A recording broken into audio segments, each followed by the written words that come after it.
All right, just going, leave to me. You'll wake the whole hotel. All right, we're having a holiday, remember?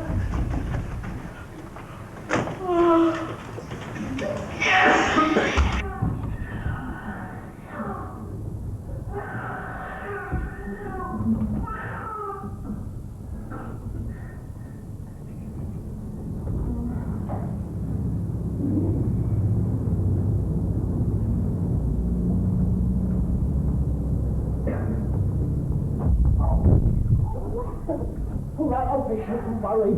We'll all be. If you're going to go crashing about like that, you better put him back in the bathroom.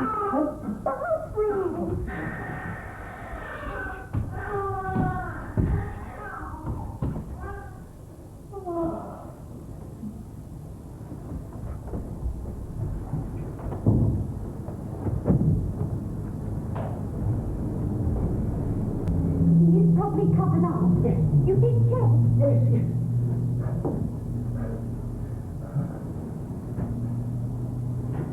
Has he got the window open in there? But there aren't any windows in the bathroom. What?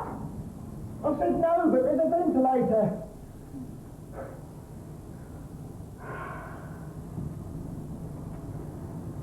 Do you think he's getting enough vitamins? I mean, he brings up all his feed. He must bring up all the vitamins too, mustn't he? Look, it's 3 o'clock. I mean, we're supposed to be on holiday. We're supposed to be getting some rest and relaxation. Rest and relaxation? What? Well, how can I relax? Everyone in the restaurant has to look the other way each time he brings his feed up. Well, the Italian signora and all the girls that do the rest, they think he's marvellous. All these English honeymoon couples. Well, it wasn't my idea. Coming back to Venice and getting the room we spent our honeymoon in. It's all you go to this hotel's honeymoon. You know, I don't think they've ever seen a baby before, half of them. I seem like a spectre at the feast, coming into the restaurant with a baby every morning. Well, the Italians seem to think children are quite natural. Hey, bambolino! Oh, che bello ragazzo! Cosa hai oggi?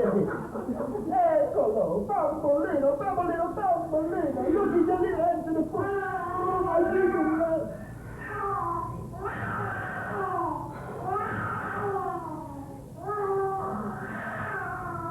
All right, all right. Stop.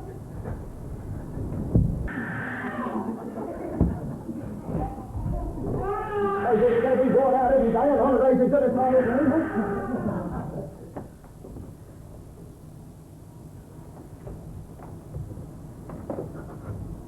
You know, the only thing that worries me is whether all this doesn't rather make a fool of one, you know? Whether it doesn't weaken one's personality as a father. In one's relationship with the child, you know?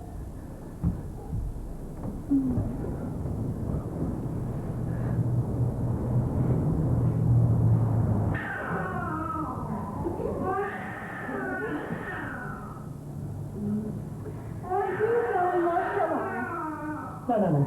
You get some sleep. Fly around. I'm in the chair.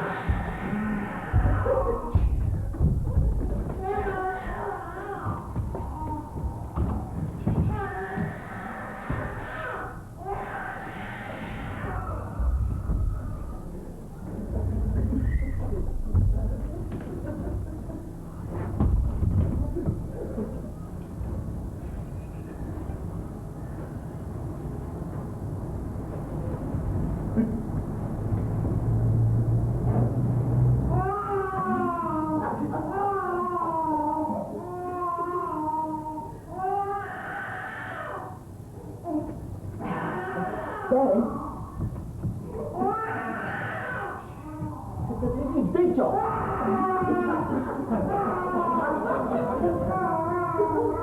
There, honey, I must say she's awake a moment ago.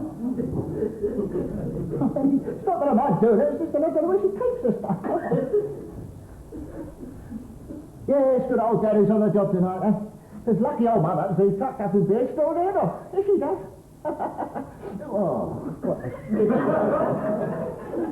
what a little pooey were we, eh? Huggy. Yeah, lie still, Grouch, you get your feet in it. Something don't want to it. Oh.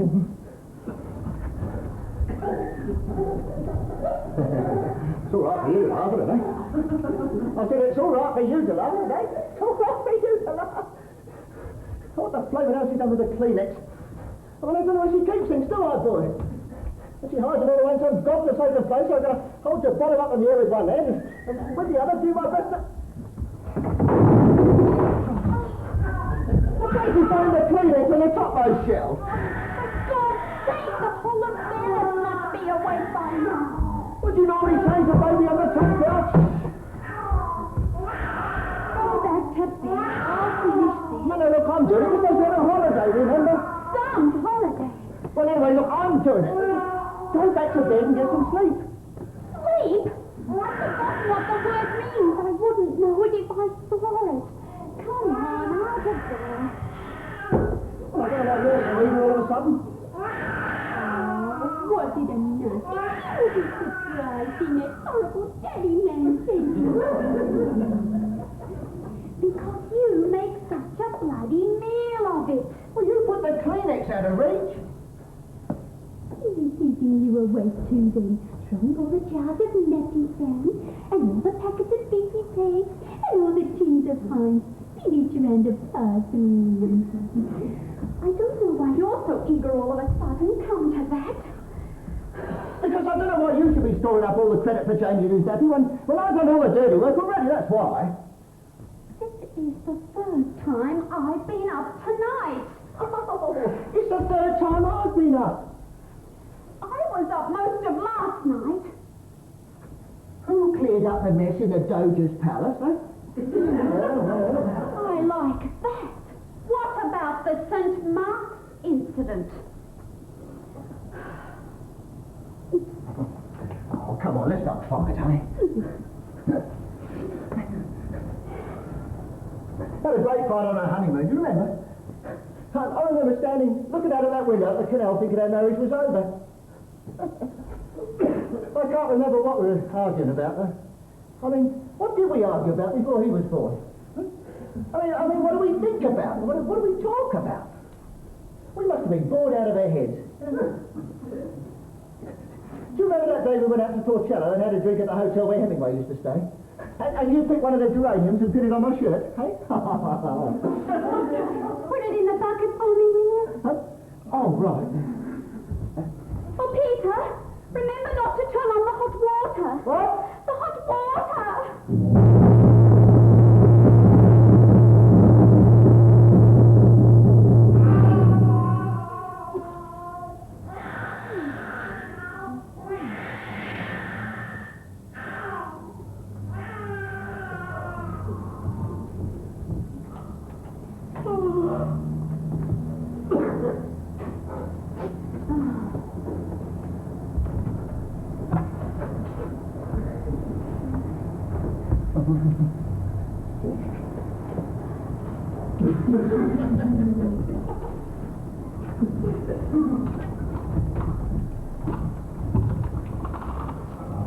Afraid to sleep this goodbye.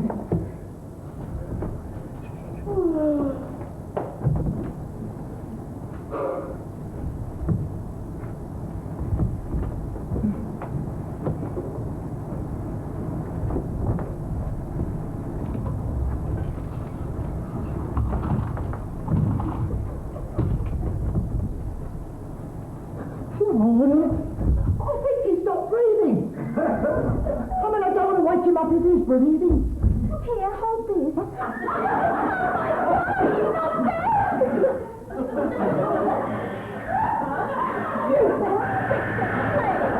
It wasn't my fault. Not breathing. Well, he wasn't breathing there. He's breathing somewhere else, wasn't he? Oh, I'm wide awake now anyway. I couldn't go to sleep and get paid me. Do you realise breakfast's not for another 5 hours yet? You didn't bring any jigsaw puzzles, did you?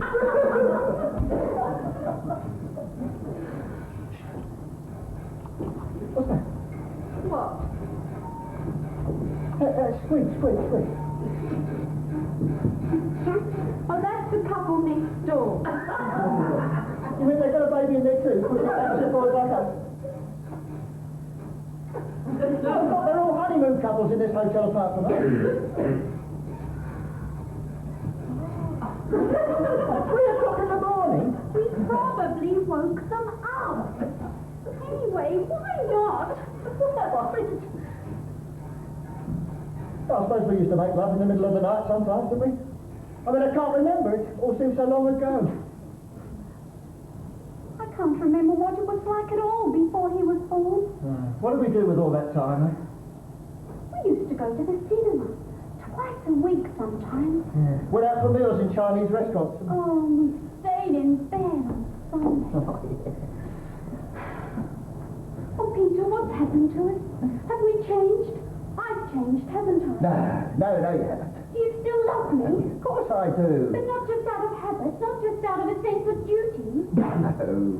In spite of being so preoccupied with him, and so ill-tempered, and so on. We'll have to be very quiet then.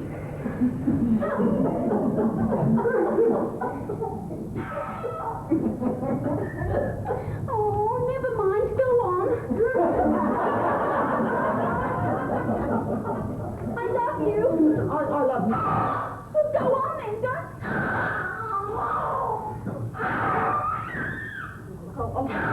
Wait till you got him back to sleep.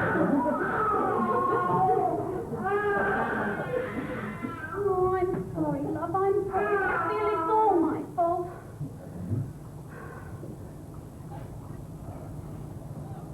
Do you remember that day right at the end of our honeymoon? When we came back across the lagoon in that man's old motorboat in the twilight? And the water was absolutely still. All black and silver. Black and silver. And we dropped anchor and swam. And the water was so dark and deep. You felt you could just drift down into it forever. Peter? Going to sleep, are you? Peter? I thought we were going to... Peter? Peter! Oh, all right, just go in. Leave it to me.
Geordie.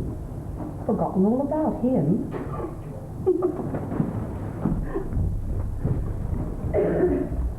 Hello? Are you still here then, are you in the bathroom, King's Grocery Esquire? Here it is.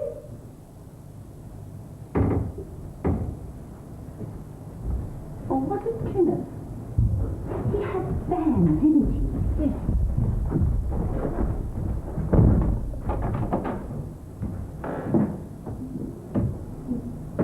Gone. Oh dear. Never just forgotten all about it before. That really is beginning to get a bit sleazy. Smack, smack, smack. If it happens again, the headmistress. I'd better post them on. I don't suppose he'll feel much like coming back for them now. Brown paper, I think.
Like Wagner playing the Siegfried Edel's of Cosima. Well, now listen, Keith. Kenneth.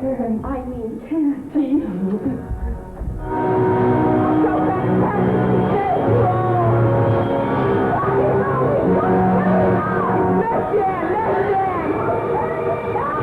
It's Messiaen. Triangle by Messiaen. What? We were talking about it last night at the party when we were sitting on the stairs. Do you remember you just suddenly said how you like Messiaen? Did I? I couldn't believe my ears. To meet someone like you who knew about Messiaen. I mean, I thought I couldn't have heard right over all the noise. I just kept saying, you like Messiaen? What did I say? You just nodded and smiled. Oh, that was the bit when I was nodding and You smiling. just kept nodding and smiling. Oh, Gina, supposing we hadn't met. Supposing you had decided to have an early night instead of going to the party. Yes. You'd be sitting here and I'd be sitting I thought you had gone, as a matter of fact. Gone? Gone away? Well, back to your little room or Oh, whatever. you silly girl. I just went to fetch my stuff.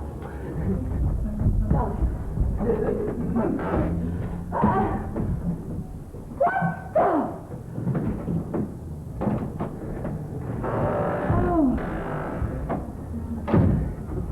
It didn't take long in the van. I don't believe in loading myself down with a lot of personal possessions. Before you fetch anything else in, Keith, Kenneth? Well, that's the lot. Wherever my stereo and records are, that's home. Kenneth, I think it's time we sat down quietly and had a serious talk. I just want to talk and talk all day. Oh, gee, there's so many things I want to tell you. Oh, now, Kenneth. You can call me Keith if you want to. I don't feel like Kenneth anymore. I feel completely changed as if I was walking about in a story that was already written down already. Do you know what I mean? It's like seeing the world for the first time. Well, take that chair, for instance. It's beautiful. That chair? I should think it was. I paid £160 for it. Now listen, Kenneth, I don't want you to think I regret last night or that I didn't enjoy I it. didn't know what it could be like. I've only known girls my own age before. Well, that's another thing. I couldn't get to sleep at all. When it started to get light, I got out of the bed and sat by the window, just looking out. Cars waiting all down the streets with dew all over the windscreens as if their eyes were shut. Everything still, just so, just right. All written down already. Well, then I came and sat on the floor next to the bed. You were lying on your side with your hair all rumpled. Every time you breathed, it stirred the down at the corner of your mouth. You've got a faint mustache. I hadn't realized it. No, I love it. I stroked it. Didn't you feel in your sleep? I kissed the wrinkles at the corner of your eyes. I'm sorry about them. I felt I wanted to cry. About the wrinkles? No, about you or about me. I just knew that the first part of my life was over. All the silly bit. Now the serious part was starting. Oh, dear. So anyway, I decided to go home and get my stuff and move in properly before you woke. So I got dressed and took the keys out of your bag. Mom was waiting for me when I got home, and she said, "Where have you been, Kenneth?" And I said, "A friend's house."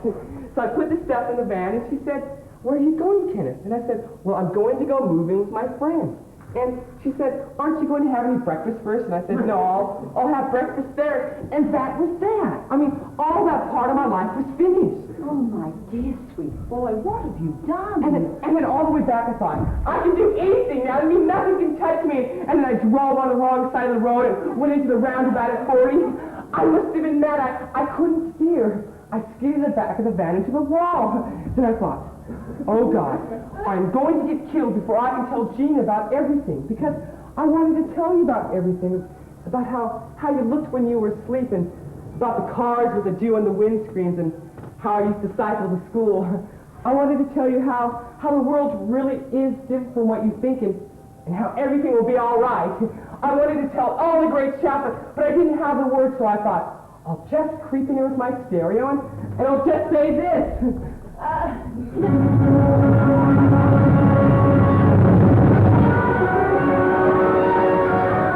Well, now you've said it. Yes. And I feel very touched, but let's just be serious for a moment, shall we? I haven't begun to tell you how I feel about everything. It's so complicated and surprising. But what I feel most of all is completely exhausted. I'll make you some breakfast. No. I'll do it. You sit down. Toast and coffee and orange juice, all right? What? Yes, fine. Oh, dear.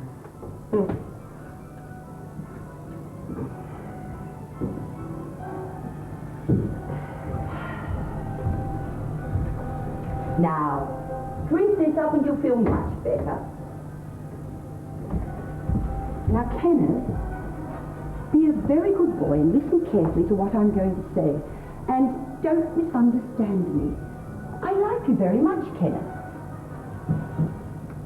And I hope we shall see quite a lot of each other, but I don't think we ought to rush our fences. I'm a lot older than you. Well, I am. Very young, impulsive, and full of enthusiasm for life, and... Oh, no. Oh, Lord. If you can't hear what's being said at parties, never nod and smile.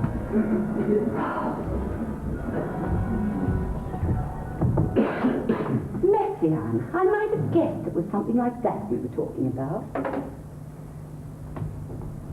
What was I like at that age? I didn't go around behaving like this.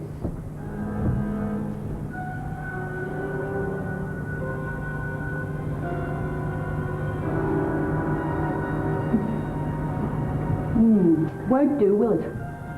Look at all this stuff. Picasso prints, oh heavens. A bag of dirty washing. That's for me, I suppose. It's no good. He will have to go.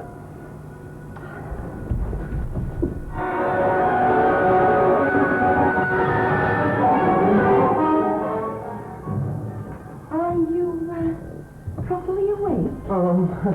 No. We must be serious.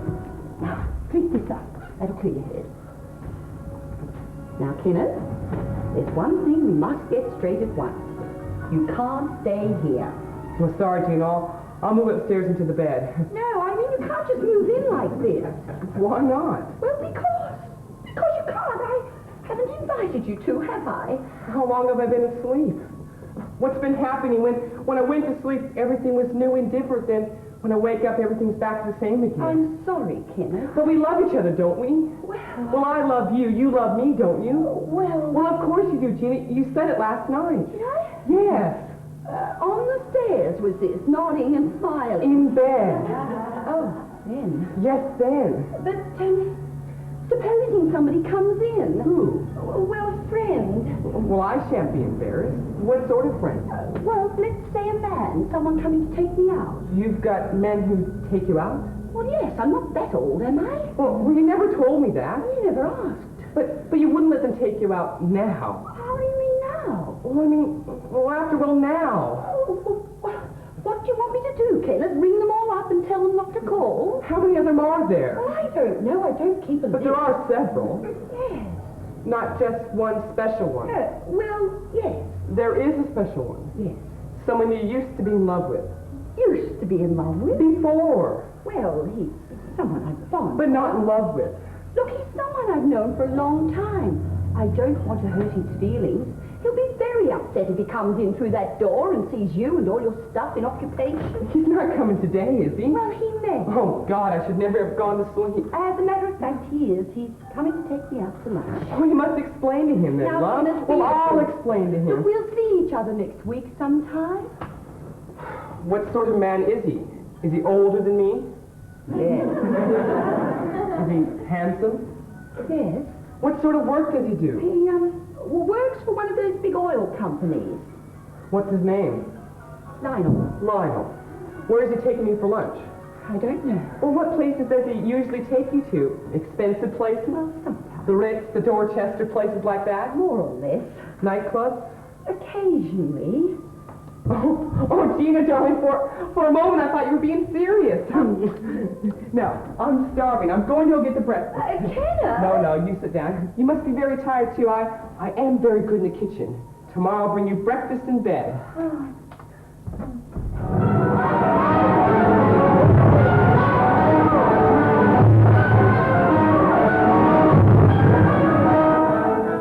I am serious. Why do you think I'm not? Women do not fall in love with handsome men who take them to nightclubs. Now, where's the butter? In the cupboard over the sink.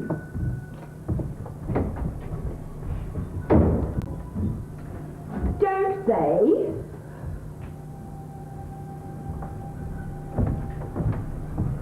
Well, some women may, Gina, but you don't, sweetest. You fall in love with short-sighted, scruffy men like me who work for obscure electronic firms and bring their dirty wash in a plastic bag. Now sit down, honey.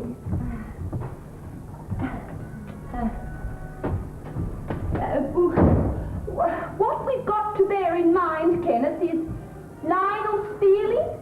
We have known each other a very long time, you see. He's very jealous. When he comes in and sees you and all this dirty washing and so on, he'll go crazy. He really will. I don't think he cares much about you, Gina. How do you know you haven't met him? Well, if he really cared about you, he wouldn't have to fling himself about in jealous rages, would he? I mean, I'm not throwing myself about in a jealous rage. He's just doing that just to prove to himself that he really does love you. That's why he takes you to all those nightclubs and places like that. In a way, the more demonstrative someone is, the more he's trying to cover up for his real lack of feeling underneath. He may hit you or something. Exactly. He may break your gramophone. Well, I shan't let him do that, I'm afraid. I built that stereo myself. You may not be able to stop him. He's very powerfully built. The tougher they look on the surface, the softer they are underneath. Now, where's the sugar? Same place as the butter.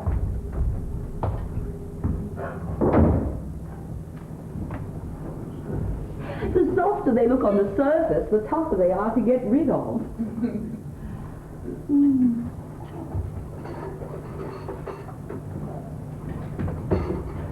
I've can find my way around your kitchen without any trouble at all. So I see.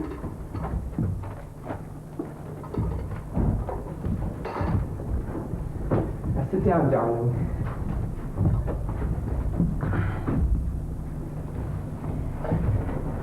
No, I'll do it. White? No, black. I like being in your kitchen. Lots of dark red flowery things with little bits of white. All the right shade. Not too clinical. Everything in its place. Everything just so. I have tried living with a girl once before, as a matter of fact. Really? Was she surprised? It was terrible. She shared the flat with two other girls. They used to wash their hair in the kitchen sink. They dried their stockings over the breakfast table. Tired. A little weary in some ways. Like some music? No. I know. I'll feed you. No. I don't think I'm hungry after all. I don't think I am either. I feel so strange, disembodied, as if today was a completely different world from yesterday, where there was only words and feelings and no one's feet quite touched the ground. I went all over the house last night when I couldn't sleep. Do you know what I was doing? Did you hear me? I was smelling everywhere. You remind me of someone. I wish I could think who. I smelt you, and then I smelt your clothes. And then I went in and smelt the bathroom. You can always tell what someone's like when they smell the bathroom. Don't you think so? What am I like then? Well, I can't say. I can only smell it. Everything smelled good, Gina. Neat, tidy. I could even smell the clock ticking. You do remind me of someone. Perhaps it's someone I saw in a dream. I know why you told me all that stuff about Lionel. I know why you're trying to get rid of me. I wasn't trying to get rid of you. I was just You just suddenly felt you couldn't stand the sight to me. Don't worry, I know how it is sometimes. You get afraid of your own feelings. They seem so huge and uncontrollable. You don't know where they're going to take you. In a way, the stronger your feelings are for someone, the more you want to deny them. Every time I look at you and see no in your eyes, oh, I'm not blind, I see it there sometimes. Every time I see you looking no, I realize it actually means yes. I see. You're doing it now. Oh, am I? Don't worry, I know what you really mean. This idea you've got that everything's the opposite of what it seems. Yes. You seem to be rather taken with it. Yes, I am. Are you sure you've got it right? Well, it sounds crazy, doesn't it? But it's my sort of philosophy of life. Don't laugh. We shouldn't have met without it. Shouldn't we? I got to the party last night and saw you almost as soon as I came through the door. You were standing on the other side of the room talking to someone, smiling slightly. You looked so self-contained and unapproachable. So you approached? Yes, because I knew you were looking like that just to protect yourself, because you were really very sweet and soft-hearted and vulnerable. It's taken me years to work it out. All the girls I used to meet at parties always seemed to shake their heads and smile distantly and look over my shoulder at somebody else. I mean, I thought there was something wrong with me. I mean, I finally realized that every time they yawned, they were actually saying yes. How do you say no then? By saying yes. I mean, that's what they all thought I was doing when I grabbed their hands and asked if I could take them home afterwards.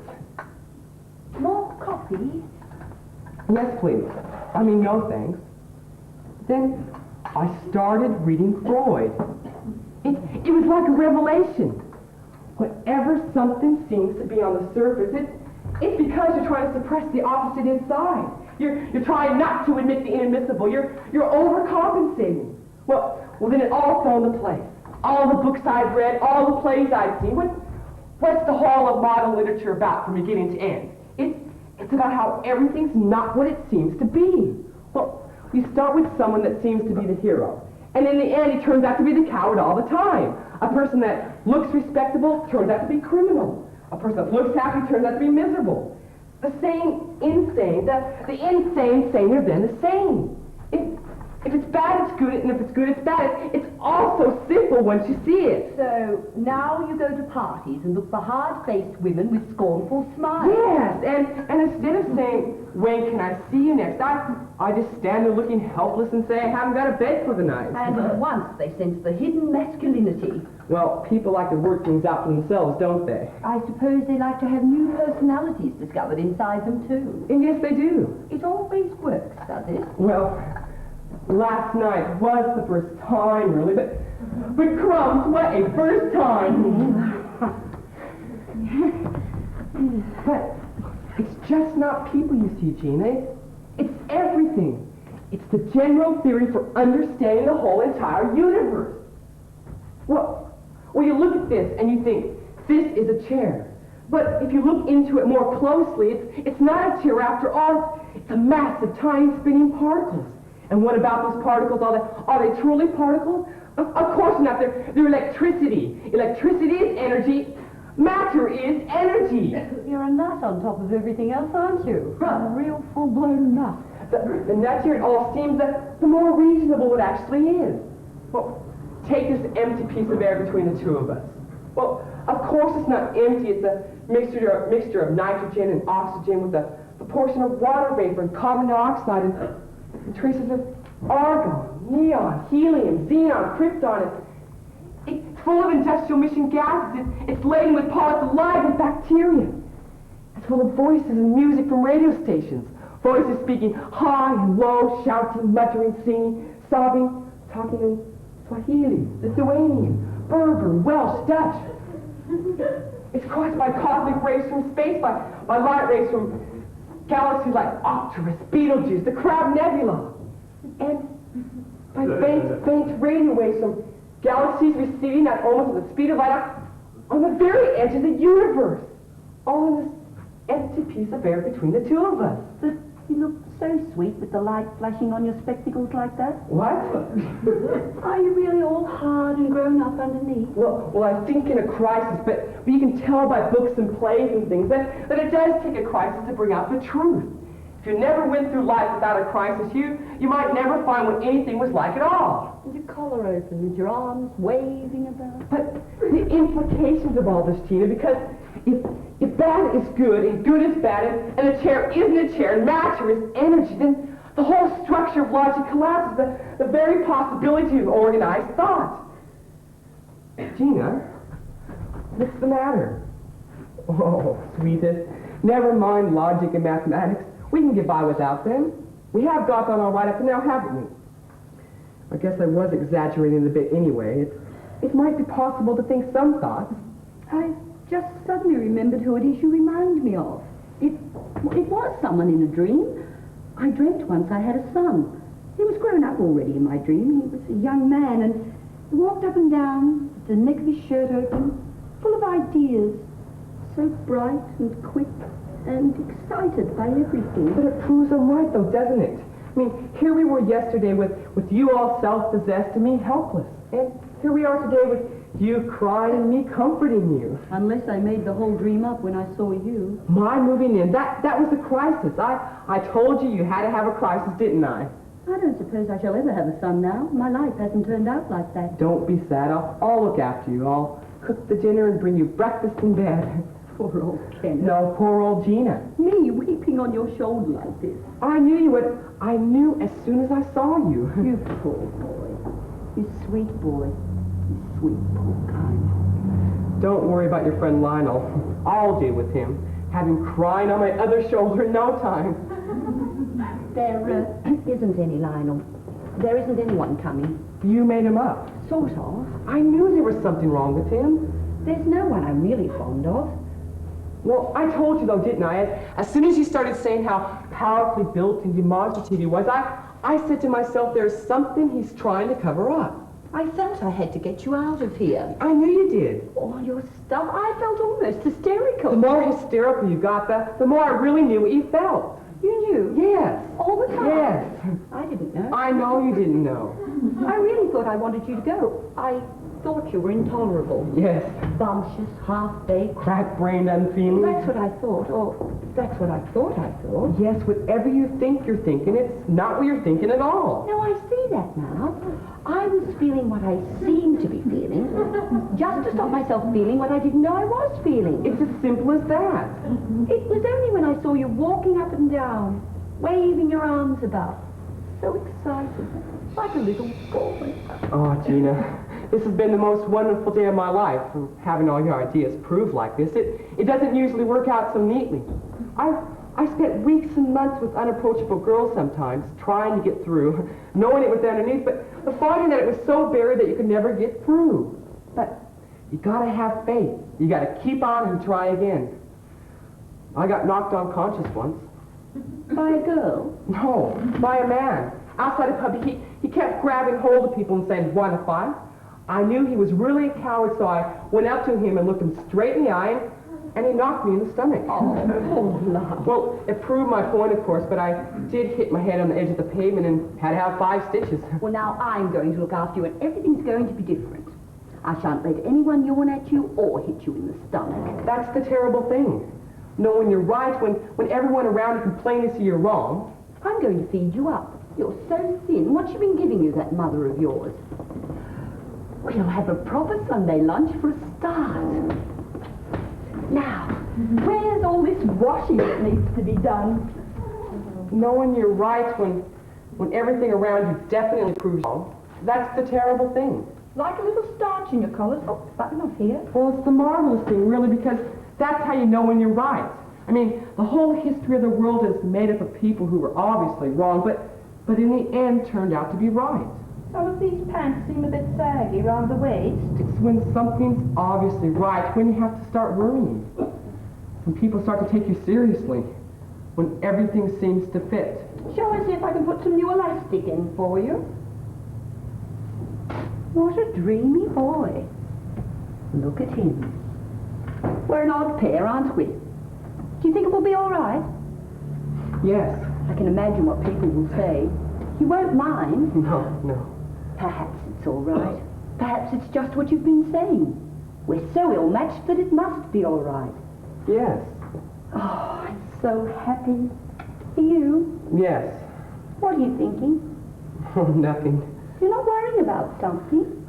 You mustn't worry your head about anything. Now that's all over. I was just thinking. Why don't you have a little rest from thinking? I was just thinking about us as days go by and having breakfast together. You being all kind and motherly and sewing the buttons on my shirt. The whole house smelling neat and tidy. I'm thinking about it too. But there's going to be more than meets the eye, isn't there? What's going to be underneath it all? You do want to come and live here. Yes, but... You are happy. Yes, I'm happy, but... I'm happy. Well, I'm happy, but... But what? But here we are, saying that we're happy. What are we trying to hide from ourselves? Are we trying to hide something from ourselves? I explained it all, Gina. Well, are you sure it works this way round as well? Well, doesn't it? I mean, if you see somebody that looks like they're leading a perfectly contented life, don't you immediately know there's all sorts of hidden tensions and resentments underneath? Perhaps what we're trying to hide from ourselves is the fact that we actually are happy. Yes, but thinking of all that happiness stretching on and on and on. Love, you're young. You expect so much. What you've got to do now is to grow up just a tiny bit and learn another of life's little lessons. You've got to understand that when you finally got what you want in this world, you don't want what you've got after all. It's really just what you were saying yourself, isn't it? Now, I'm going to tuck you up here on the couch, and you can have a nice little snooze before lunch. Yes, but we... Don't worry your head about anything now. I'm going to put the joint on. Nice crispy brown potatoes, thick squelchy Yorkshire pudding. Think of that. Just try to see it the other way round. If you don't want what you've got, that proves you've got what you want. Yes. Yes.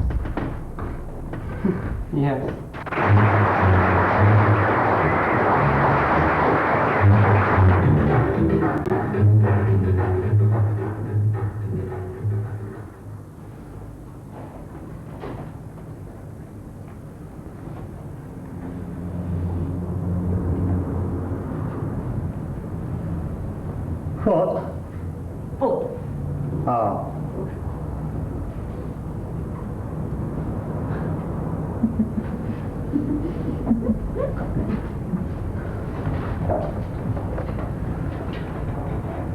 What? This job. What job? This job you're in line for. What about it? You're in line for it? I'm in line for it, yes. What does that mean precisely, in line? In line means in line. That's what in line means. Oh. What? Oh. And am I on show this time? The chairman may want to take a squint at you. I don't know. This firm may not be in the habit of taking a squint at wives. On the other hand, it may. I suppose I shall wear the navy shantung with a spray of pearls over the left breast. How kind of you to ask us. What a beautiful part of the world. What a beautiful house. What lovely girls. What handsome boys. Oh, the things we wives have to put up with. Do you know that up until a few years ago, Geoffrey insisted on wearing his old army-issue tropical shorts on the beach? Now tell the truth, Sir Harold. Isn't your company doing exactly what all those wicked Spaniards did in the 17th century? Plundering the new world to enrich the old? Aren't you really the conquistadors of the modern age? Well, that was lovely. Thank you so much. I always adore dinner parties because Geoffrey's foot is hidden under the table and I can't tell whether it's on the jig or not.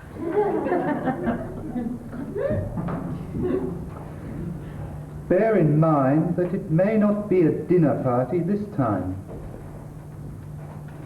They may send someone here. They'll put a professional on job. Probably send a dick around. A dick? To dinner?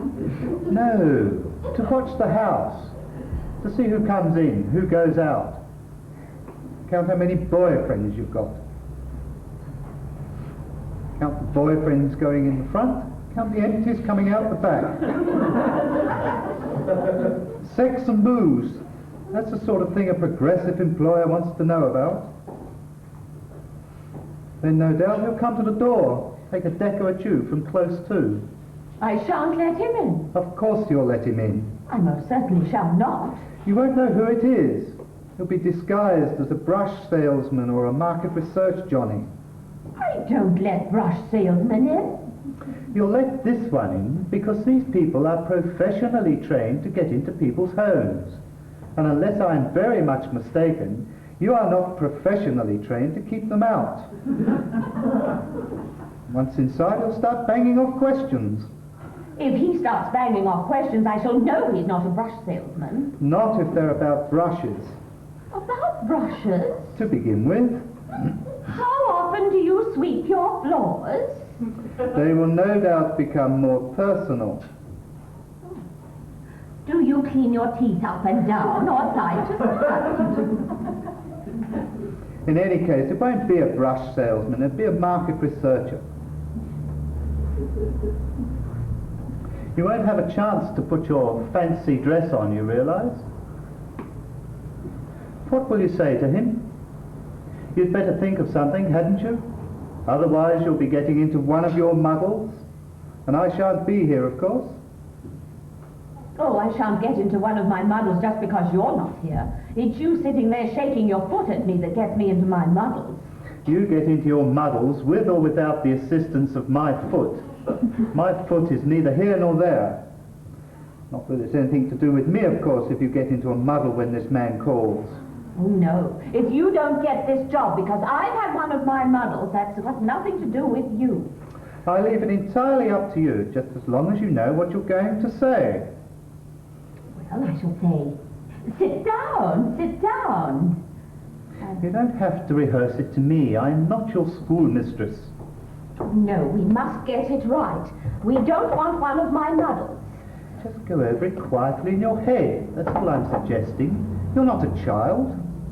I shall say, sit down, sit down. My word, you do have an interesting job. Going round talking to all these wives, seeing the sort of lives we lead.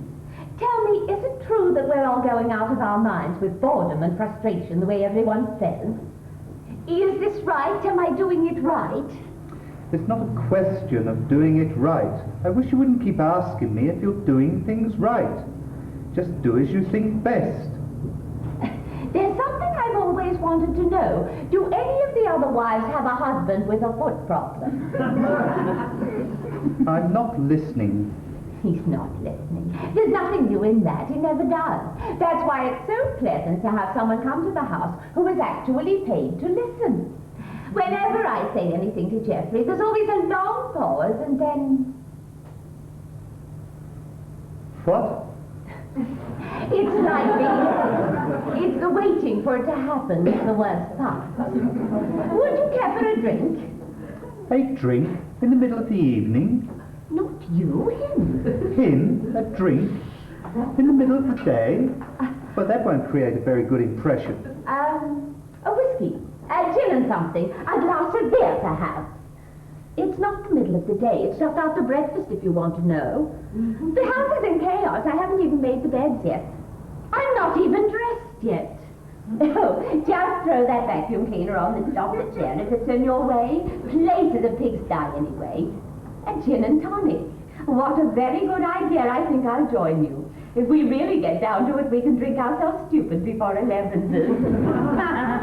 I'm not listening to all this rubbish, you realize? I should hope not. Mr. Samuelson. Mr. Samuelson. Mr. Samuelson and I are talking privately. What?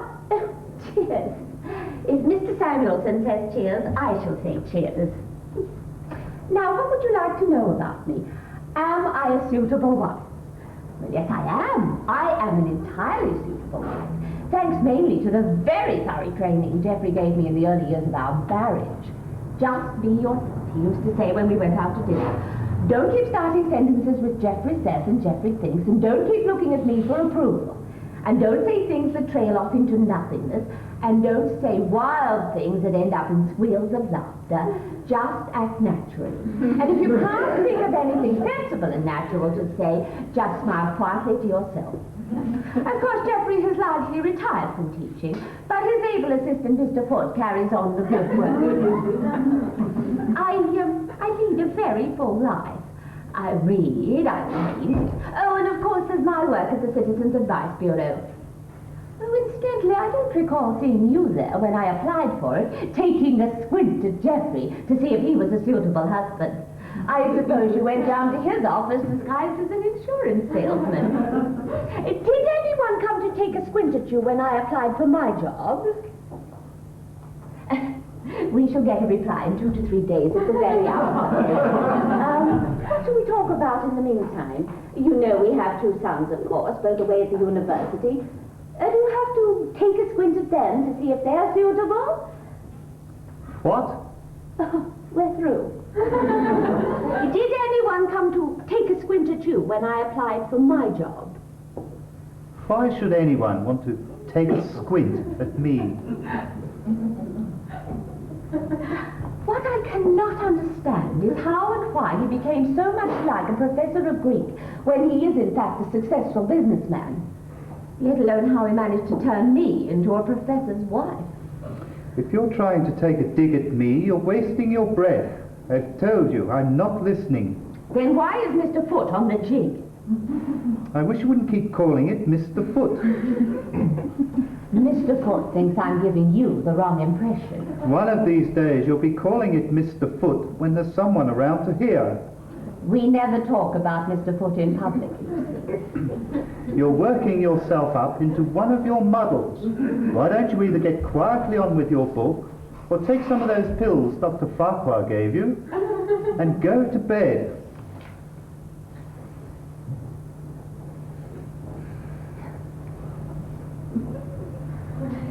He doesn't like gin.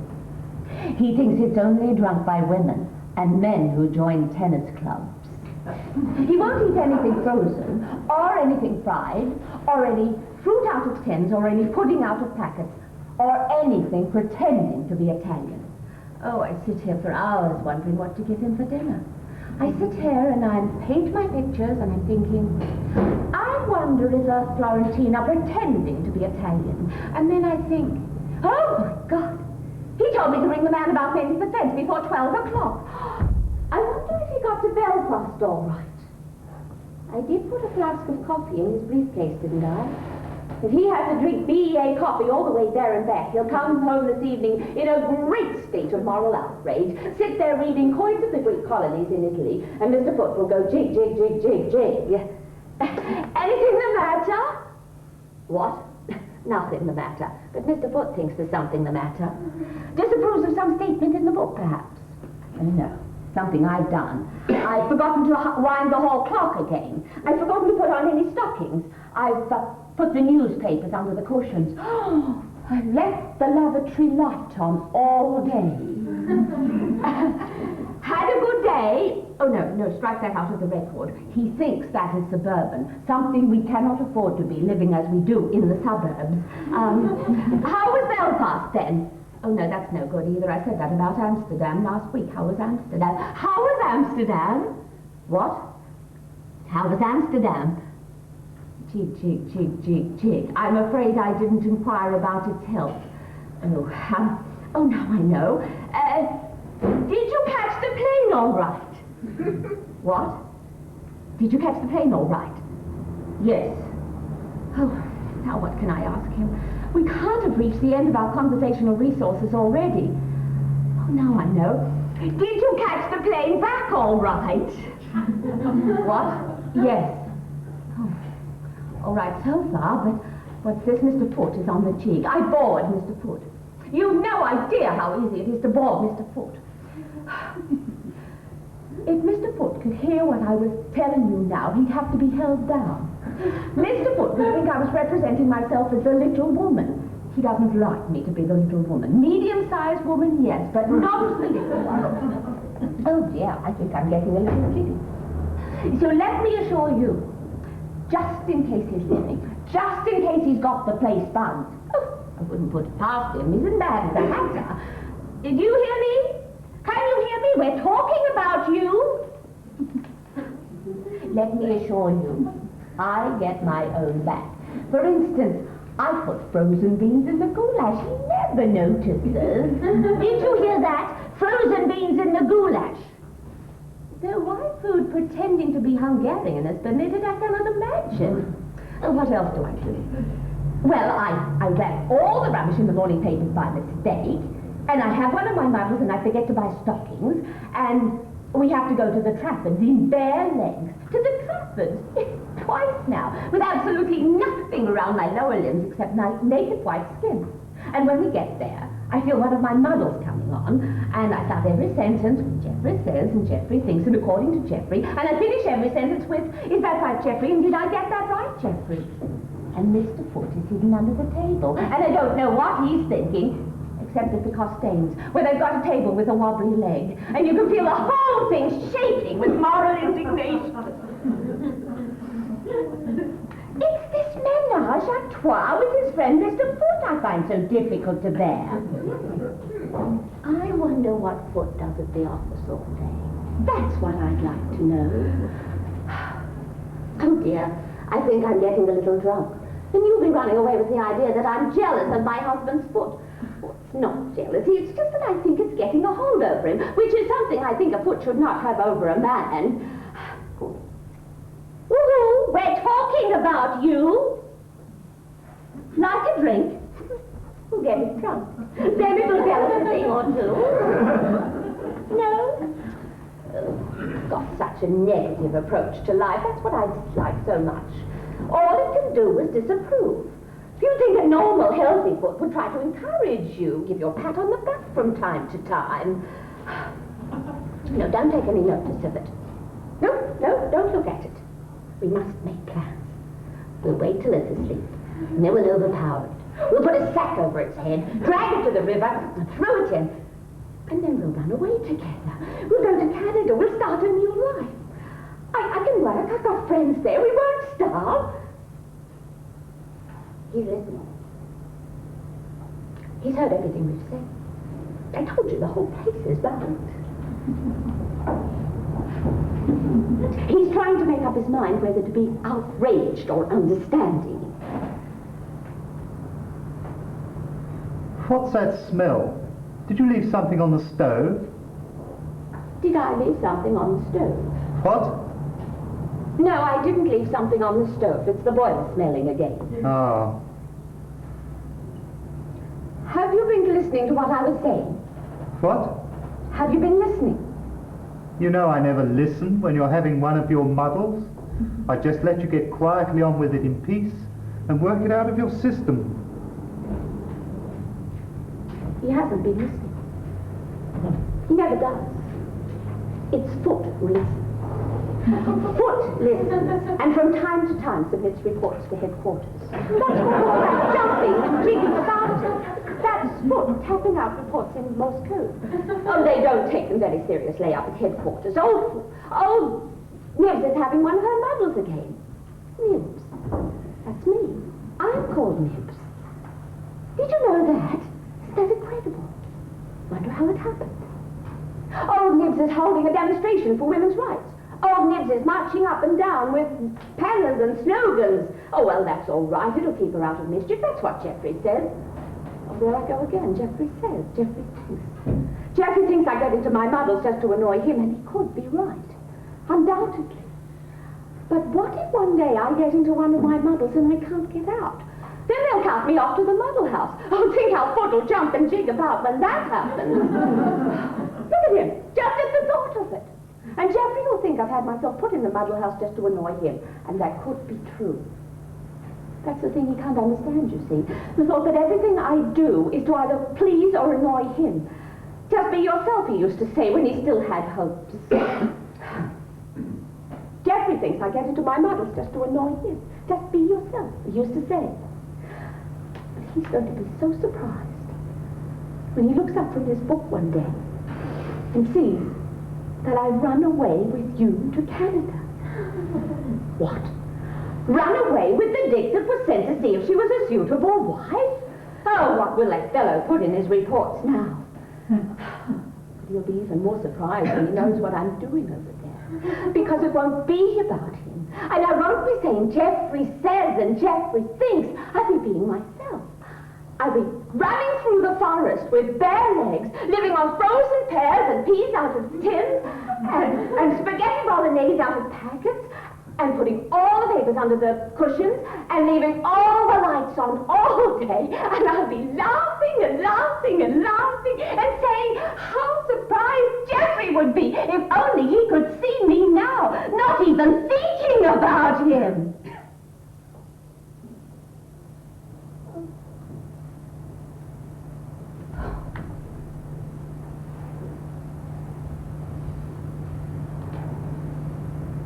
What?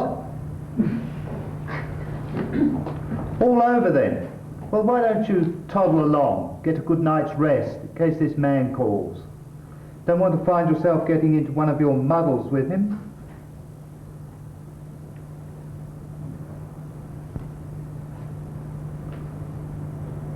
Well, you tell him. He'll listen to you. Just explain how it is. Just tell him that.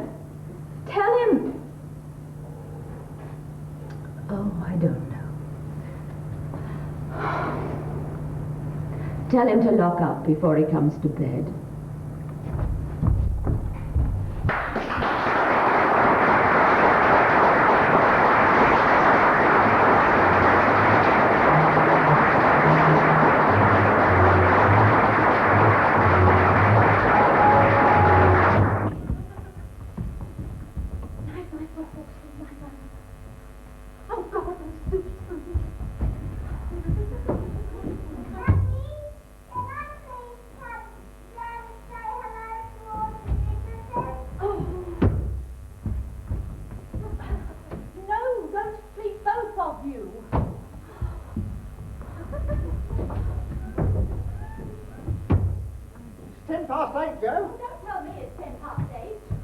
I've been trying to watch them always arrive at 8:15 sharp for 8 o'clock. I've forgotten her name again now. Laura! Getting the children to bed that does it. We really must get another au pair, Stephen. Oh, what's that one? That's the one with the dinky stage.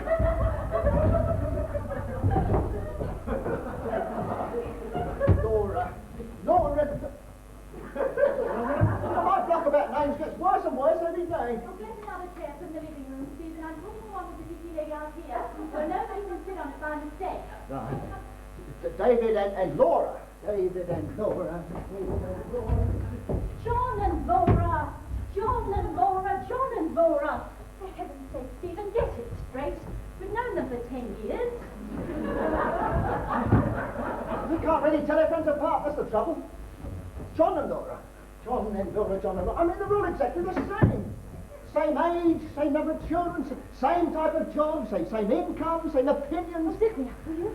I mean, they even look alike. It's like looking at Chinamen. There's Nicholas and Jay, there's Simon and Kay, Freddie and Di. Oh, well, no doubt they think the same about us. Now, have you put the ice out for the drinks? Yes. Good God, we're not like that, though, are we? Now, John can sit at the head of the table. John and Laura. And Laura can sit here. B next to John. John and Laura. And Barney over there. These are both get their names. Barney and B. My God. Not Barney and B, Stephen. What do you mean not Barney and B? Of course it's Barney and B. Stephen!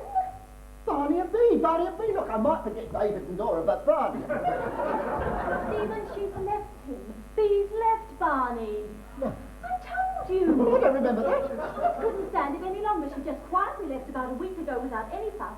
Went off with a man called Alex. You know, some faint memory does stir. A good singer or something, wasn't he? He runs one of those psychedelic discotheque places. So it's not Barney and B anymore. No, darling, Alex and B. Alex and B. Well, it doesn't sound very convincing somehow, does it? Well, that's the way it is. Now, you won't forget again. Alex and B. Alex and B. Oh, thank God you told me. So Barney's coming on his own tonight, then?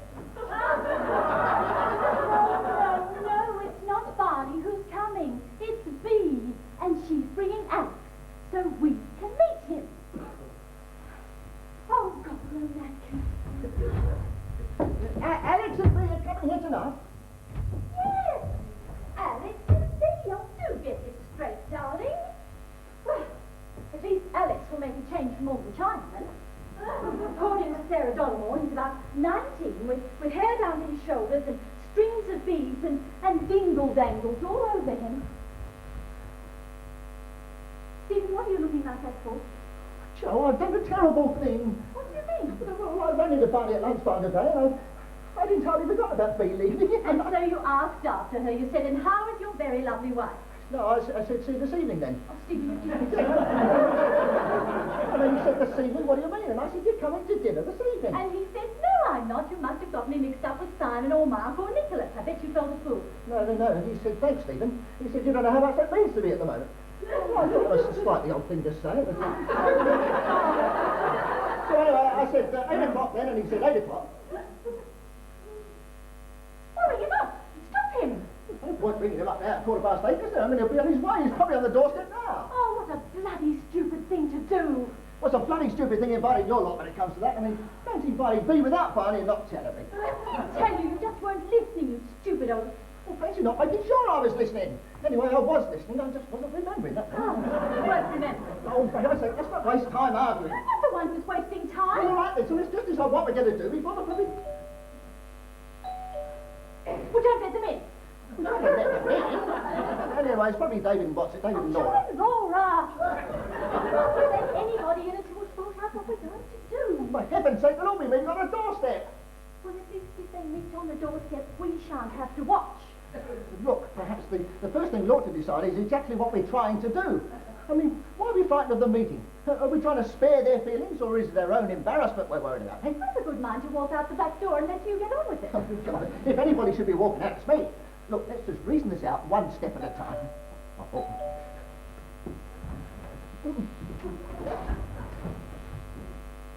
No, not right at all. That's right. I'm trying to sit myself down. Excuse me a minute, just want to see if you know. mistaken, Dora. John and Laura. Fix yourself and drink when you, John. John? Look, we must have a clear and definite plan of campaign. It's over there on the side, huh? Look, you can't just stand around and wait for it to happen. No, well, look. You go down. You go down and wait outside the front door. And when Barney arrives, get rid of him. Rid of it now? I don't know. Make something up. Tell him the children are infectious. Tell him the pipes are burst. Oh, look, tell him the truth. Why not? We've known him for long enough. He'll see the sunny side of it. Oh, Barney, a rather amusing mistake has occurred. You see, we didn't really mean to invite you here this evening. It was your wife and a new boyfriend. Look, tell him something else then. Look, he's going to be terribly upset whatever I tell him. He was setting so much store by this. Well, look, if the worst comes to the worst, take him out to a restaurant, and I'll tell the others you've been called away on business. What do you do, then? Very good. Now sit down, relax, we're passing through. Hello, don't get up, just putting my head round the door. I've got one or two, in the kitchen. And the children. Oh, terrible muddle. Completely disorganized, I'm afraid. Anyway, I'm glad you managed to get here all right.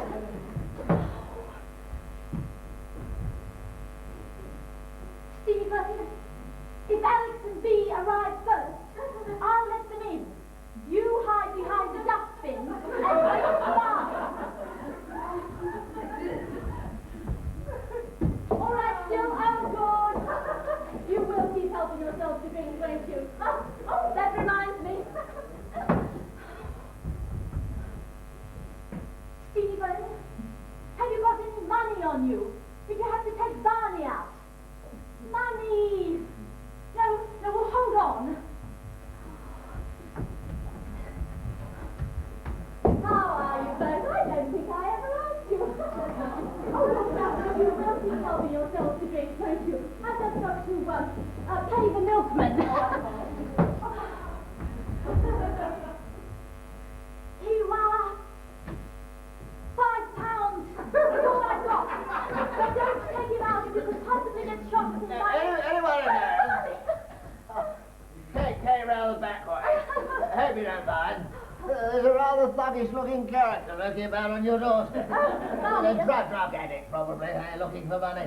Look, we were just going to... I hope I'm not too late. I've been sitting in the pub ever since 6 o'clock. Didn't fancy going home to an empty house, just waiting for the moment to come round here. Of course, when the time came, I thought, just have another drink first. You know what it's like when you're killing time. Now, look, Barney, there's something I must tell you right away before you come in. Thanks, Joe, but let's not even talk about it, eh? I know how you feel. Oh, Barney, I'm terribly sorry about Bea leaving you. I really am. Look, I don't quite know how to put this, but... I know.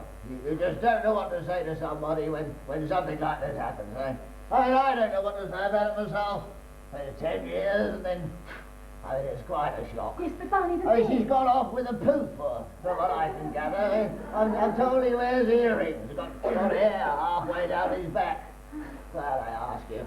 It doesn't make me look, eh? Makes me complete laughing stock, doesn't it? Yes, but Barney, I haven't so far had the pleasure of making his acquaintance. I'm about the only person in town who hasn't. Wherever I go, they've just been invited round for dinner. Do you know what she's done? She's wheeled him round to meet all of our old friends to get them on her side, When I turn up, they're all embarrassed, don't want to know me. People who've been friends for years, Yes, but Barney... I take it you haven't, just. Oh, no, but... Always the same when a couple splits up. Nobody wants to take sides, but everybody does. Yes, but Barney, please... That's why I was just about to say how very touched I am being invited here this evening. Sorry, Joe, you were going to say something? No. Just that it's very nice to see you. Bless you, Joe. You really find out who your friends are when this sort of thing happens, eh? But where's Stephen? Oh, my God, that's Stephen. I completely forgot about him. He's just, fixing something outside. I'd better go and give him a call. Now, look, why don't you just go and sit down and relax in the kitchen for a moment, and then we can have a little chat about things while I'm getting the dinner. Joe, you're a real brick, you and Stephen. Don't you ever? No. Old Stephen's a bit like me, isn't he, eh? It doesn't seem very exciting and so Don't worry, Barney. Yeah, you still love Yes. Good girl.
comfortable.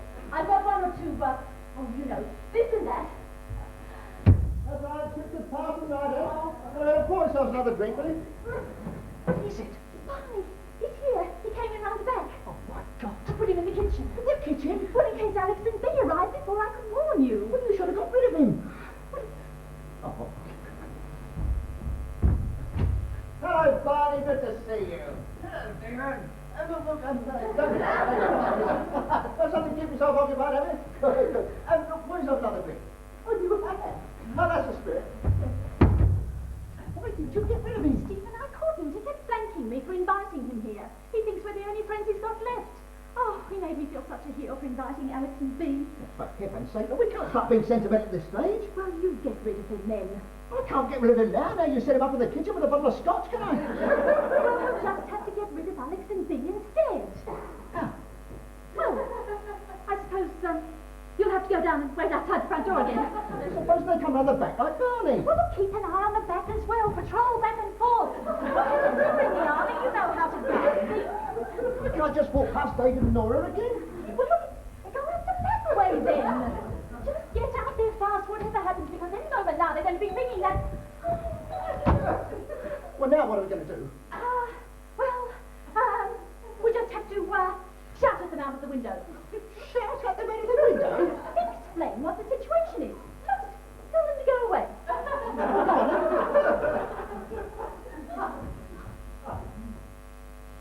Or we could just pretend not to be here. How about that? Barney! Barney, sit down. I'm going to talk to you about it. I'm going to go answer the bell. Oh, no. Just sit down and relax. Yes, we'll be out there to chat a minute. But you'll have to answer. Just open the door and send them away. Well, just open the door and explain everything to them quietly in the hall. Look, they're reasonable people. They'll understand. Oh, well, Bee's a reasonable person. She'll understand. Bee? She's about the least reasonable person I've ever come across. Oh, well, whatever you tell them, do it quickly before they've got their coats off. Oh, here I am again. Bee! Bee!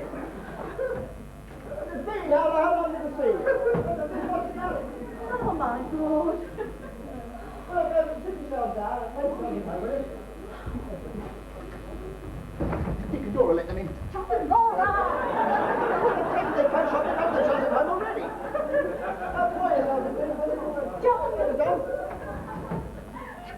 You're right about that, Alex, man. I've never seen anything like it. I can't imagine what Bee was thinking. Well, what are we going to do now? I mean, we can't talk about now. They're sitting down with drinks in their hands, talking of thinking about what's a can we? Well, look, they'll just all three of them have to be very adult and mature about the whole thing and face facts. You mean face each other? Well, there's nothing else for it, is there? No, this Alex lad doesn't seem very adult or mature to me. I don't think his voice is broken. Well, look, Barney and Bee will just have to be very adult and mature about it then. Oh, Bee's got one of her funny tense looks on again. I mean, at the slightest provocation, she's going to burst into tears or start playing truth and dare. Oh, Stephen, you have to tell them Barney's here. There's no other way out of it. Well, I refuse, point blank. Well, I'll do it then. All right. Will you go and prepare Barney? Huh? Bee, how lovely to see you. Oh, you don't know anybody.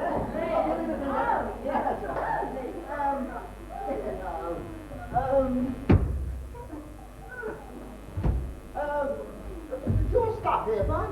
Of course not. I've been dying to meet Alex for over a week now. Look, do pour yourself another drink. What did they say? I didn't tell him. What did Barney say? I didn't tell you. It would have been one thing if Barney just happened to be in the room when they come in.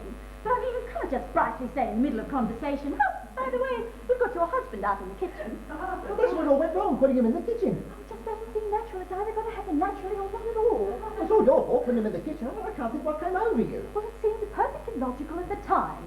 Anyway, I suppose. Anyway, we've just got to think of another way of doing it. Well, you serve them separately. That's what it comes down to. Well, we'll give all Miss Lot dinner in the living room, and we'll give Barney his dinner out in the kitchen. Well, I think that's the answer, isn't it? Just a minute. Where are we going to have dinner? You and I, with Barney or with the other one? Well, we'll rush backwards and forwards between the two. I don't think that'd be odd. The hostess are always running in and out of dinner parties. I'll rush backwards and forwards with the food,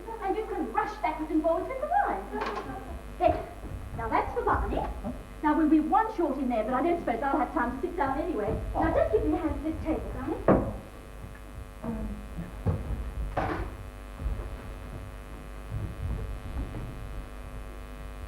Oh, come on.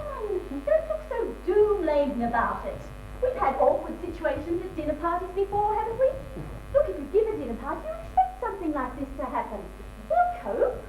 It's always been all right before. I sometimes wonder if life is worth living. Well, here we are then. Meals on wheels.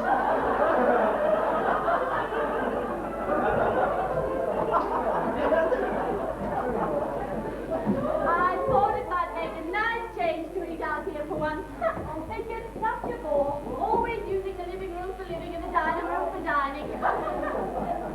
Oh, come on, darling, we can't stand here all night. Oh, look, Manderland, darling. Oh, John, could you move that China albatross thing before Stephen's out coming through? Oh, never mind. I always hated it anyway. Just kick the pieces under the sofa, that's it. Oh, look, darling, we can't stand here all night. Well, look, move your end up there over John's head. Down. Oh, sorry, John. Was that your head under there? Yeah, is there anything I can do? No, thanks, Barney. I'm just getting the place straight. Why don't you just go back and make yourself comfortable in the kitchen? Well, it's awfully lonely in the kitchen, Joe. I've got nobody to talk to out there. Oh, I'll be out there in a minute. Have another drink. Well, I've had another drink. I've had several drinks. Oh, Joe. This room brings back memories, eh? And all the times B and I have been here. All the happy times we've had together. It used to be the dining room here, didn't it? We used to have a dining table here. You and Stephen and me, Nicholas and Jay, Simon and Kay. all the glasses gleaming in the candlelight here. We used to talk about our children, you remember that? All the little tricks they made up to, all the funny things they said. About where we'd been on holidays, and what John and Laura were up to these days. That was all over. Even the table was gone. There's a perfectly good table out in the kitchen. Now, you take this along with you, and I'll be out in half a tea to give you some soup. I'm not going to be eating all of my own. No, that's just to be starting with. I'll bring you the rest of the stuff in a minute. Don't you leave me, Joe. I mean, you're the only friend I got left in the whole wide world. Where is Stephen? Where is Stephen? Why is he never around when anybody wants him? Every time I come in, he goes out. No, I don't think Stephen likes me, Joe. Oh, of course he likes you, Barney. Now, come on, in here. I probably shouldn't say this, Joe. You're wasted on Stephen, you know that. I've always thought so. So time after time I've sat at that table and I thought, my God, fancy a marvellous girl like Joe being married to a man like Stephen. Yes, now, come on, Barney. I mean, old Stephen's a bit of a stick in me, eh? I mean, not really your type, I shouldn't think. Well, it's not my type, I can tell you that. I thought you thought he was just like you. Do you think so? No. You know, if I'd been around at the right time, he wouldn't have thought that. I mean, old Stephen wouldn't have stood a chance. I've always been secretly in love with you, Joe. And that's not something I'm saying because B's left me. Left me for a bloody poof, do you know that? Yes, now come on, now, in here. How did you know that? You told me. Just walked out on me without a word. Last Wednesday evening. Hair down to here by all accounts. Well, I ask you. What sort of position does that leave me in, eh? Now come on, Barney. Now you just go and sit down and relax in the kitchen. And have another drink. But if I ever get my hands on that little fairy, I'm going to shake him till his wings drop off.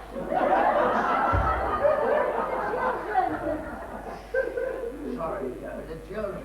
Sorry. Let me give you a kiss of shine for giving, eh?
you be mother and arrange everybody, will you? What's going on? Where have you been? They're all getting silently plastered in there, waiting for something to happen. Well, I've been dealing with Barney. He's just getting noisily plastered in there. Thinks he ought to have married me. Oh, you know, David and Laura shut up like clams at the sight of Alex. But Alex has said nothing, and B, she just keeps looking at him as if they're about to disappear in front of her eyes. Oh, for God's sake, let's start to eat before something happens, eh? Well, I'll get the soup. You get the wine. All right. All right. Best I'll put the wine in the soup. Yes, just put the soup in the au pair. Why does it always happen to us? Stephen, it's going to be all right. Wine that maketh glad the heart of man.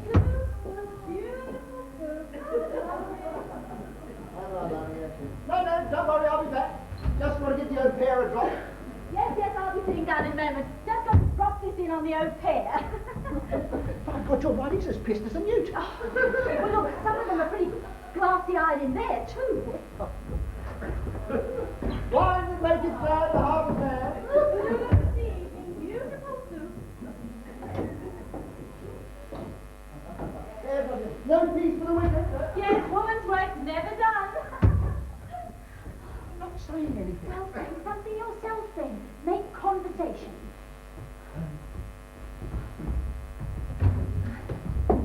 You know where Nicholas and Kay stays out of the cave, then, this year? Have you heard that story of Nicholas and Kate about Marcus and Pooh?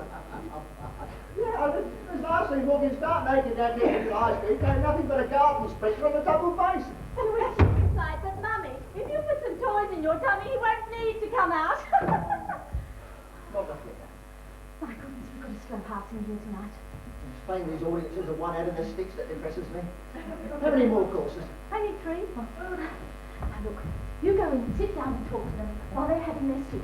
I'll just get the next course out of the oven, and then I'll join you. Oh, pour yourself a drink. Just relax and enjoy yourself. Can I tell that story of Nicholas and Kay back time in the soup? Shall I tell you where Simon and Kay say Nicholas and Jay are going this year? Oh, no, Barney, no! Now look, just sit down there like a good boy and eat up your soup. I haven't come out here for fun and games, you know. I've just come to fetch the casserole.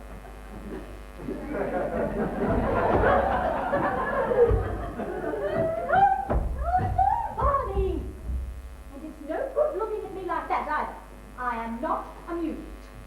Now, you just sit down there and eat up all your soup and don't come out until I tell you.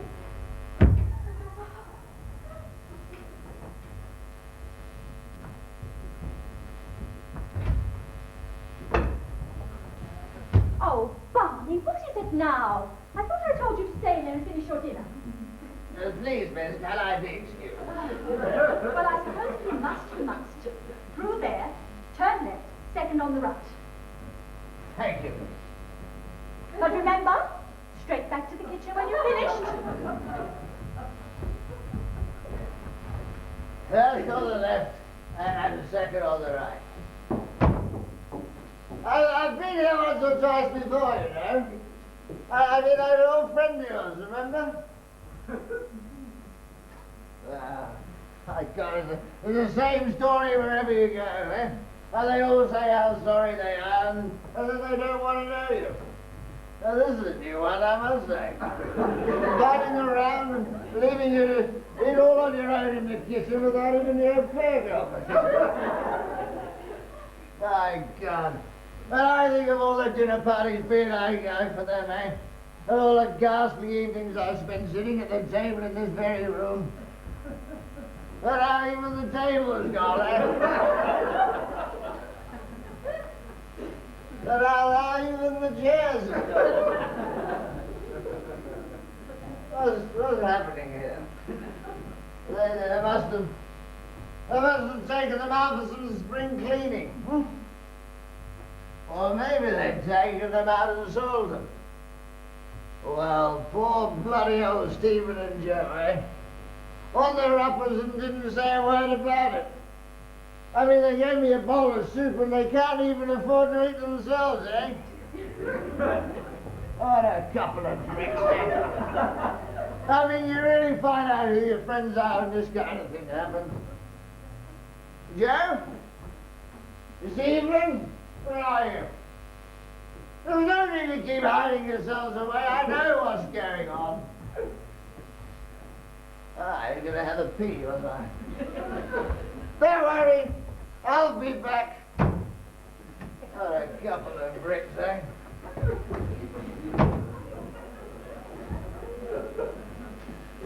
I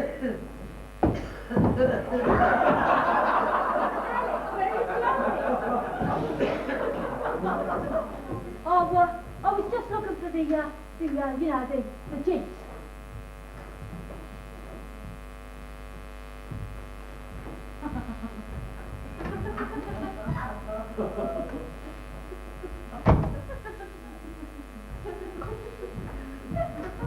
Alex, no, not in there. Oh, sorry, I was just looking for... No, we won't find it in there. Sorry. That's the kitchen. Oh, sorry. No, I should have shown you where it was in the first place. Sorry, it's my fault. Oh, I didn't want to, sort of put you No, out. it's very remiss of me. It's just that you look so much at home here, I forgot you hadn't been to the house before. Oh, yeah. But I hope we'll be seeing a lot more of you and me in the future. It's first on the left and second on the right.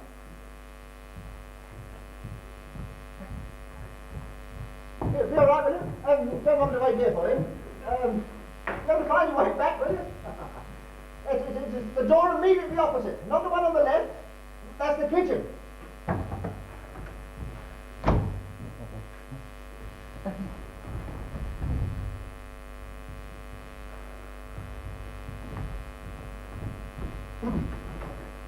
Yes, so the upshot of it was that Mr. had to go round the ambassador and dressed as a horse.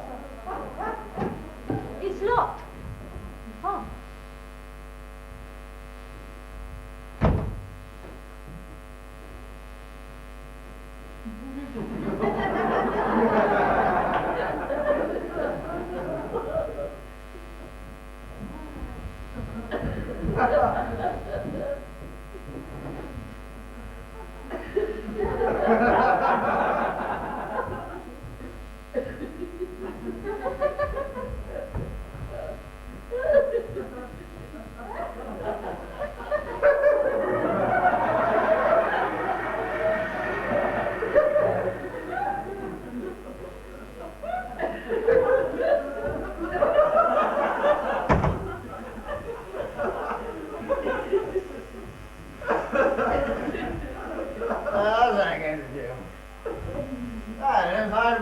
Stephen and Joe.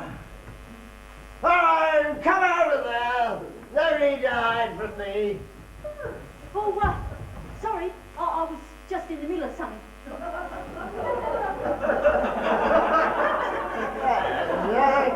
Haven't got an affair now after all, eh? Hello. Hi.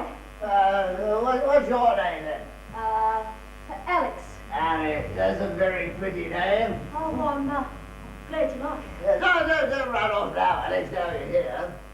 Stay and talk for a bit. I'm all on my own. Oh, yeah, all right. Yeah. Well, doesn't it get you down looking after all the children all of the time, eh? The kids? Oh, no. I don't get much trouble. Just the usual business with, the pot. You still use the pot, do they? Oh, yeah. Yeah, most of it. Must make a lot of extra work for you then. Oh, no. I just try and stop them getting busted. The pot? The kids. I mean, I mainly try and keep the fuzz off their necks as much as possible. There's a problem, is there? The fuzz on their necks? Oh, yeah. Well, I mean, you get the fuzz round twice a night sometimes. Well, that's funny, Alex. I feel I can talk to you. I mean, I feel that we somehow understand each other. Do you feel that? Yeah. Yeah, well, Yeah, I mean, I expect you think I'm rather old for you, don't you? Oh, no. I suppose you're thinking, who's this terrible, dirty old man coming and putting his arm around me like this? No, well, I reckon you've got to keep sort of an open mind about this kind of thing, haven't you? I expect you're wondering if I'm married. No, I wasn't wondering anything. I wouldn't tell this to anybody, Alex. Then she walked out on me. My wife, without so much as a by your leave. I mean, 1 minute she was there, And the next minute she was gone. And you know who she's gone off with? She's gone off with a poof. What do you think of that? Well, I mean, she used to try and tell me I was a bit obsessional. But she's a complete raving neurotic. You ought to meet her, Alex. yeah, well, there's this bird, this bird I've been going around with. Ah, you go around with birds too, do you, Alex? Oh, yeah, well, birds are more my, my thing. I mean, no offence. Oh, no. I mean, I admire you for it, Alex. I mean, there's this tremendous broad-mindedness and this complete openness to experience that my generation lacks. I mean, take my wife. She's just a mass of repressions and inhibitions. That's why she's so neurotic. Yeah, well, this bird's like that. This bird I've been, going around with thinks everybody's getting at her all the time. Yeah, my wife, exactly the same. Oh, they're all the same in my opinion. I mean, I take her out for dinner somewhere, and then I put my arm around this girl I hadn't seen for donkeys years, just like that. Just like I'm doing now, nothing more to it. And I'd turn around, and my wife would have disappeared. And you know where she'd be? In the bathroom, crying her eyes out. In the bathroom, crying her eyes out. I mean, so jealous. It's wonderful meeting someone who understands like this. Yeah, it's fantastic being able to sort of get it off your chest at last, isn't it? I mean, it's would you like a drink, Alex? I got some scotch out here. Yeah. Go on. Yeah, well, this bird I was talking about. I mean, I can understand why she's so, hung up. Oh, oops. I mean, she's married to this fella who's even nuttier than she is. I mean, they go out to a party or something, and first thing she'd know, she'd find him out in the kitchen, feeling up the bird who was giving the party, and telling her it was her he meant to marry all the time. Oh, gee, so good. And you know what he did once? I mean, he got so, so stoned that he went out to the kitchen and he started feeling up the bird's husband by mistake and telling him the tale. But surely it's a question of setting the current economic crisis within the context of the European Council structure. Alex? Alex? Alex, are you all right? Alex? Alex?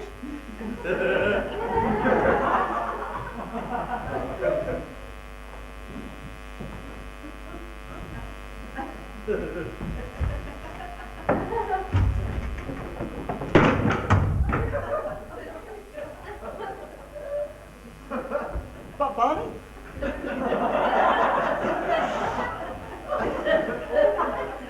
Barney, what have you been doing with this chair?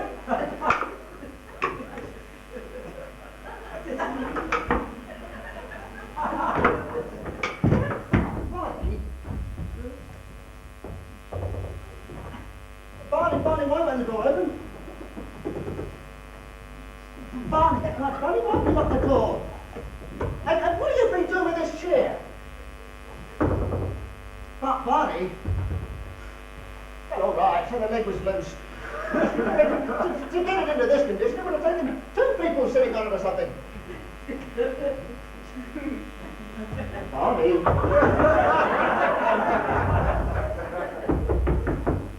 Barney, open the door. Stephen? Where's Alex? Oh, this is around here somewhere, I'm not quite sure. Well, perhaps he's in the kitchen. No, I've looked, he's not in there. He went to the loo originally. Oh, well, he can't still be in the loo, can he? Well, why don't you take a look? I don't want to fuss. He can't stand me fussing. Yes, but all the same. Not all the same, if something had happened to him. It's first on the left and second on the right. Oh, I expect he just got bored and went home. Yes, he did. Yes. He did? Yeah, of course he did. But Doctor tell you, he said he had a headache and that he was going home. Slipped quietly out the back so as not to break up the rest of the party. Still rubbish. What's the matter? Oh, don't you see? He's left me. Left you? Well, I knew he would. I knew it couldn't last. He hasn't left you. He's gone home with a headache. Headache? Shush. Look, he ring you tomorrow. He said he'd ring you tonight. I mean, he said he'd ring you the moment you get in. He hasn't left you nothing, has he? Don't you see? He wouldn't need to ring me if he hadn't moved up, would he? No, well, I've got it all wrong. He said, I didn't think he was going to ring you exactly. Oh, shut up, Stephen. You're just making it worse. What I meant was... Oh, Stephen, you're the only friend I've got left in the world. Don't you leave me too. No, I won't. But, Alex has walked out on me. Barney hates me. All my friends have turned against me because of Alex. All of Alex's friends treat me as though I were his mother. Joe's afraid I'll have an affair with you next. Oh, Stephen, you're the only person left. Oh, I always felt that you were the one man that I could really talk to. Oh, if only we'd met earlier, everything would have been so simple. calm down, Bee. Oh, Stephen! You just wait here and I'll get you a nice, stiff, calming drink. Don't leave me! No, I won't. Look, why don't you sit down and relax? Why don't you just stand up and relax? Yes, so, of course, it's in the European Cultural Club. The contents are out of the press section there. Now they've all gone. They've all left me. I've no one left to talk to. No one in the whole world. No one. No one.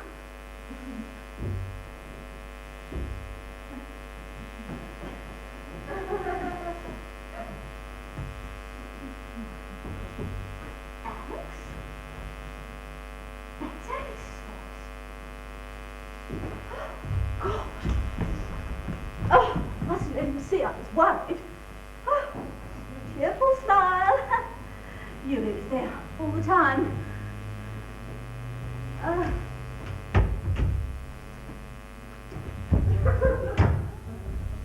Alex. Sure, there's something I think you ought to know about this old peg. Barney. No, a friend of mine, that's all. You. And Alex. Well, you're just having a friendly conversation. Nothing more to it.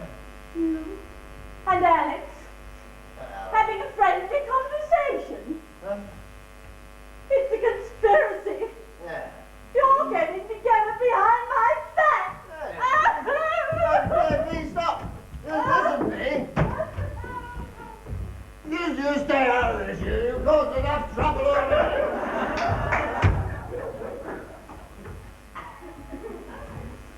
Okay, girl. My God, I knew the young people were confused. I didn't know that Rod had gone this far. Me? Me, listen to me. Let me explain, me. Me? Me, open the door. Come on, open this door, me. Me, open the door. Well, all right. So there's been a little misunderstanding. I mean, you looked in there and you thought it was the au pair girl, didn't you? Well, I thought it was the au pair girl. Me, if you come down and open this door, I'll tell you an astonishing fact, me. Why should I be excusing myself to her? Me? Me, come on, I know what you're doing, me. You didn't think I don't. Got it up in the bathroom, crying your eyes out, are you, eh?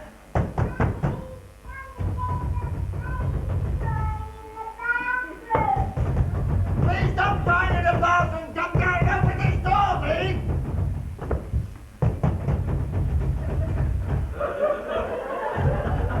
Will you stop that noise at once? I can scarcely hear myself knock. One more bang out of you, my girl. I'll put the police under you, my lad. Me? Me, come down the shin stick and open the door, me. Me?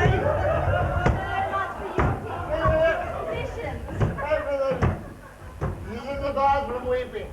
Stephen said she needed a stiff drink. Any more than this stiff drink if I get my hands on her. Please, can't you understand? I'm trying to tell you I love you, please.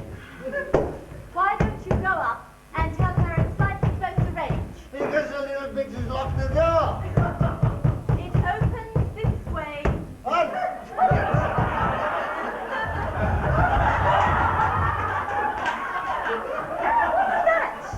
That's your friend Alex. I've locked him up in the kitchen pending his arrest on a variety of serious charges. Yeah, I'm coming, all right.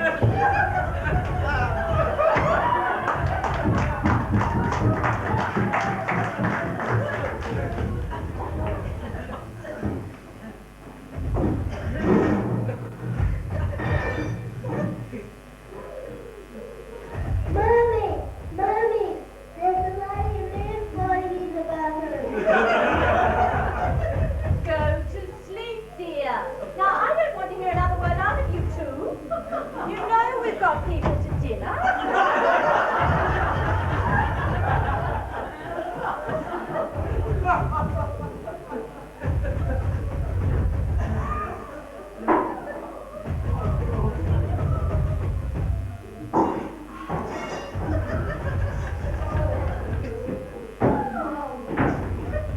Bea and Barney are fighting in the bathroom.